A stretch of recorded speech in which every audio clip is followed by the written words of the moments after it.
ஜம் ஆன்மீக அன்பர்களுக்கு வணக்கம். வீட்டில் உள்ள கஷ்டங்கள் எல்லாம் நீங்க பரிகாரங்கள் 2.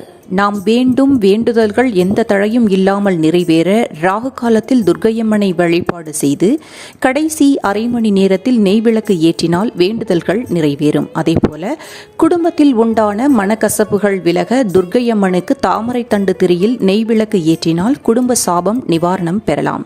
சங்கடகர சதுர்த்தியில் விநாயகருக்கு அருகம்புல் மாலை சாற்றி வழிபட சங்கடங்கள் நீங்கும். இரட்டை பிள்ளையாருக்கு ரோகிணி நட்சத்திரத்தன்று சந்தனக்காப்பு செய்து வழிபட கடன் பிரச்சனைகள் தீரும்.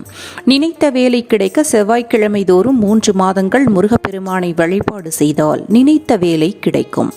அவிட்ட நட்சத்திரத்தன்று முருகனுக்கு வேல் மீது எலுமிச்சை சாற்றி அபிஷேகம் செய்தால் விபத்துக்கள் தடுக்கப்படும். ருத்ராட்சம், சாலக்கிராமம், துளசி, வில்வமரம் இவைகள் இருக்கும் இடத்தில் செய்வினை நெருங்காது. வீட்டில் கண்ணுக்கு தெரியாத திருஷ்டிகள் விலக வாரம் ஒரு முறை பஞ்சகவியம் தெளித்தால் எதிர்மறை சக்திகள் விலகி லட்சுமி கடாட்சம் கிடைக்கும்.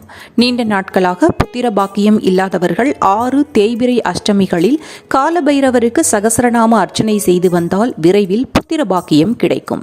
வியாழக்கிழமையில் விரதம் இருந்து ஆலய தட்சிணாமூர்த்திக்கு நெய்விளக்கு ஏற்றினால் கருத்தரிப்பு ஏற்படும். காலசர்ப்ப தோஷத்தால் பாதிக்கப்பட்டவர்கள் கருடாழ்வார் சன்னதியில் நெய்விளக்கு ஏற்றி சுத்தி வந்தால் சர்ப்பதோஷத்தால் உண்டாகும் தாக்கம் குறையும்.